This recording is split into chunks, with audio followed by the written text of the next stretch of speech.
Salut à tous, j'espère que vous allez bien. Ça faisait un moment que je n'avais pas fait une vidéo sur la crypto. Et à vrai dire, je l'ai repoussé de multiples fois parce que je fais un très gros point sur le marché, une grosse prise de recul, de réflexion. Et je m'apprêtais à faire une énorme vidéo sur le sujet.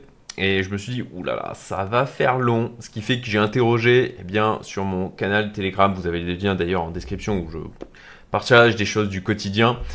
Les personnes qui y sont présentes en leur disant ok, est-ce que vous préférez des vidéos où je vais aborder des sujets en particulier ou une grosse vidéo où j'aborde tout, ou voilà des vidéos thématiques, on va dire, comme c'est le cas sur celle d'aujourd'hui où on va parler des news crypto, des news positives qu'il y a eu sur ces 3 derniers mois, que je vais mettre en contraste avec ce qui se passe au niveau des exchanges. Et on va faire aussi un petit jeu dont je vais vous parler juste après. Et donc, je leur ai demandé, ok, est-ce que vous préférez une grosse vidéo, ou alors à ce moment-là, j'extrais des thématiques et je fais des vidéos spécifiques pour ensuite faire une vidéo globale. Ils m'ont clairement répondu qu'ils préféraient cette deuxième solution. Et donc, voilà, la première vidéo d'une série qui à venir, où je vais parler de psychologie aussi, de mindset. Je reviendrai aussi sur les différents narratifs, les indicateurs techniques, voilà, beaucoup de choses qui vont être abordées dans cette série de multiples vidéos. Abonnez-vous à la chaîne. On a dépassé d'ailleurs les 10 000 abonnés. Merci à vous pour ça. Il va falloir que je fête ça. J'ai pas le réflexe de fêter ce genre de choses, mais il va falloir quand même que je marque. Voilà, c'est quand même 10 000. Après 3 ans et 8 mois de travail sur cette chaîne, des centaines de vidéos qui ont été publiées. Donc encore une fois, merci à vous. Et si vous ne voulez pas d'ailleurs louper les prochaines vidéos sur l'écosystème crypto, ce gros point d'ensemble que je fais sur le marché, je vous invite à vous abonner. Je réduis ma tête et on va donc faire le petit jeu que j'évoquais. Ok. Donc ça, je pense que la plupart, vous connaissez ce graphique. Tous ceux qui s'intéressent un peu à la finance, tous ceux qui s'intéressent à la crypto, vous avez dû le voir passer de multiples fois. Et donc, je vous invite à me dire en commentaire, à votre avis, dans quelle phase on est aujourd'hui. Voilà. Et si vous pouvez étayer un petit peu votre réponse, ça sera une bonne chose. Voilà. Mettez en commentaire et faites-le dès maintenant. Voilà. Avant de poursuivre la vidéo, pour pas être biaisé par rapport aux choses que je vais vous lister. Pas trop biaisé, on va dire. Je vous invite aussi à vous inscrire. J'ai une liste email privée où je partage des opportunités d'investissement et aussi du contenu exclusif. Si c'est des choses qui vous intéressent, je vous invite à vous inscrire. C'est en description. Voilà, premier élément que je voudrais vous mettre en avant, c'est on a des niveaux de volume sur les exchanges centralisés qui sont au plus bas depuis octobre 2020. Donc, il y a 2 ans et demi maintenant. Deuxième point, pareil, au niveau de la DeFi, au niveau des volumes d'exchange sur la DeFi qui a diminué de 7,3% en août. Donc on a vraiment aujourd'hui un certain désintérêt, et on le voit, enfin moi je le vois autour de moi, un désintérêt de la crypto en général, de l'investissement crypto, même du trading au niveau de la crypto. Voilà, un désintérêt vraiment du grand public. Et c'est pour ça que je trouve qu'il est particulièrement intéressant et je vous ai fait un travail là de condenser des news crypto qu'on a eu juste sur ces 3 derniers mois, des news positives, et on a eu des sacrés trucs, et de le mettre en contraste avec ce désintérêt que l'on constate là aujourd'hui. Donc, voilà la liste des news, je vais vous les évoquer. Déjà sur juin 2023. 1er juin, Hong Kong autorise le trading de crypto pour les particuliers après des années d'interdiction. 2 juin, la Commission des services financiers aux USA publie un projet de loi sur la législation des cryptos pour protéger les investisseurs et promouvoir le secteur. On a besoin de la régulation. Ça, c'est quelque chose, c'est indispensable. Et ça va dans le bon sens. Alors, bien sûr, en espérant que ça reste de la régulation éclairée, quoi. Voilà, ce qui se passe en Europe, d'un côté c'est bien et en même temps c'est un peu discutable. Mais bon. 11 juin, le fonds d'investissement Andreessen Horowitz. Alors si à des moments ma prononciation est à chier, osons le dire, j'espère que vous m'en excuserez, je fais de mon mieux. Annonce l'ouverture de sa première branche crypto à Londres. Dans la foulée, le Premier ministre britannique a applaudi publiquement cette décision, soulignant son désir de faire de la Grande-Bretagne une plaque tournante des cryptos en Europe. Très positif ça aussi. 15 juin. Alors ça, si vous l'avez pas vu passer, c'est que vous étiez complètement coupé des news sur le secteur crypto. BlackRock, le plus gros gérant de fonds de la planète, dépose une demande pour le premier ETF Bitcoin Spot aux USA. Alors le fait que ce soit un ETF Bitcoin Spot, ça veut dire qu'il y aura vraiment des Bitcoins d'acheter pour répondre à la demande sur cet ETF. Ça, c'est extrêmement positif. 20 juin. Et d'ailleurs, je reviendrai sur ce sujet dans ma vidéo d'ensemble où je reviendrai sur effectivement l'effet qu'a eu. Alors, beaucoup de personnes ont parlé de l'effet que l'ETF Gold avait eu sur le Gold. Mais justement, je fais un travail en ce moment d'aller voir sur d'autres actifs, notamment le silver et notamment aussi les matières premières. Et voir effectivement, qu'est-ce que ça a eu comme impact sur d'autres actifs et pas juste sur le gold. Mais néanmoins, très bonne nouvelle, clairement. Alors, encore faut-il qu'il soit accepté et on va y venir un peu plus loin. 20 juin, les géants de la finance traditionnelle, Schwab, Fidelity et Citadel, lancent IDEX, une plateforme d'échange crypto pour les investisseurs professionnels démontrant l'intérêt grandissant de Wall Street pour le secteur crypto. Le même jour, la Deutsche Bank dépose une demande officielle afin d'offrir un service de conservation pour les cryptos. Très positif, parce que ça s'ouvre du coup de plus en plus au grand public.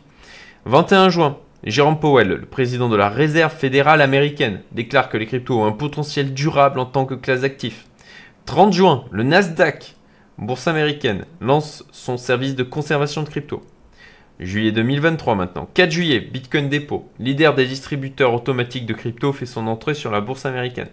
5 juillet, le PDG de BlackRock déclare voir le Bitcoin comme de l'or numérique et un rempart contre l'inflation. Les discours ont changé depuis quelques années. 12 juillet, Vanguard, deuxième plus gros gérant de fonds de la planète, renforce fortement ses positions sur le minage de Bitcoin, un secteur dans lequel Vanguard pèse 500 millions d'euros. 13 juillet, un juge du district de New York donne raison à la crypto Ripple, et le XRP donc, dans son procès contre la SEC. Après 3 ans de combat juridique, alors bon, à mitiger, vous l'avez vu, effectivement, le XRP a donc bien pumpé. Pour ma part, je n'ai rien vendu, je hold, je garde, je suis très patient. Et j'ai du mal à imaginer un XRP qui s'envole tout seul dans son coin, sans bull run d'une manière générale. Et puis, on l'a vu, entre-temps, c'est retombé. Voilà. 16 juillet, Standard Chartered, désolé pour la même prononciation, l'une des principales banques britanniques annonce un cours de 120 000 $ pour le Bitcoin d'ici 2024. Alors, bon, c'est des prédictions sorties du chapeau, mais d'ici 2024, ça veut dire quoi?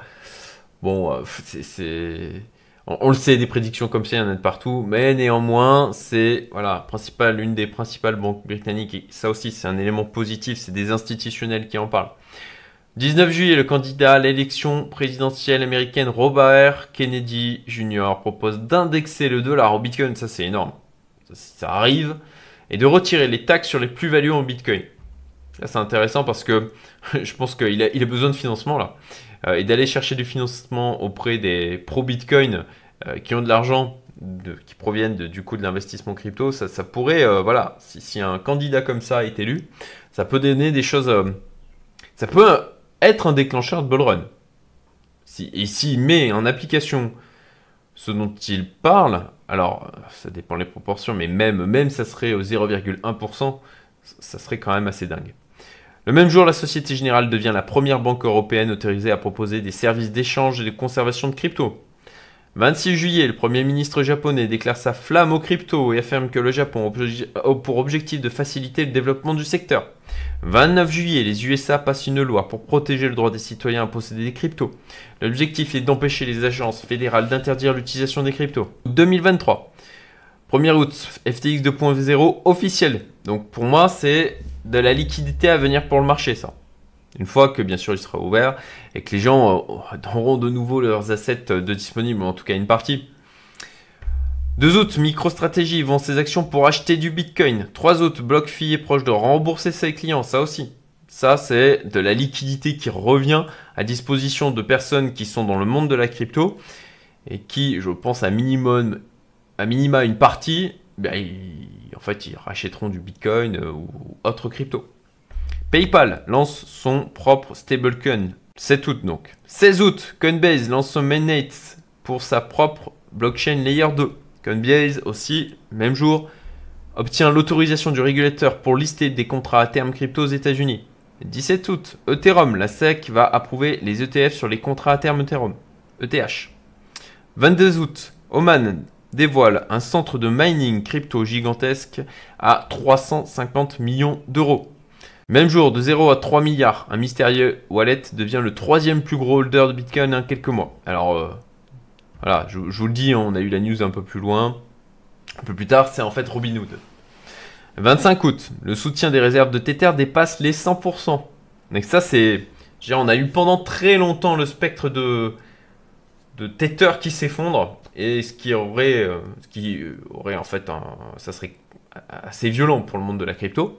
Bon, on voit que clairement, on a quand même pas mal de signaux qui montrent qu'ils se sont renforcés. Et de mémoire, j'ai vu passer aussi que la part du stablecoin Tether s'était accrue sur ces derniers mois par rapport à l'ensemble du volume de l'existence des stablecoins. 29 août, Grayscale remporte une victoire contre la SEC. Donc pour des raisons de droit administratif, donc à mettre quand même en perspective. Mais ça aussi, c'est encore un truc positif. Et puis, X d'Elon Musk obtient des licences de transmetteurs d'argent dans plusieurs États et notamment sur certainement aussi la possibilité de potentiellement lancer des services au niveau de la crypto. Et puis on sait que Musk a provoqué quelques pumps sur quelques meme coins ou même a été un vecteur, un catalyseur sur le Bitcoin c'était 2021. Voilà, 2021.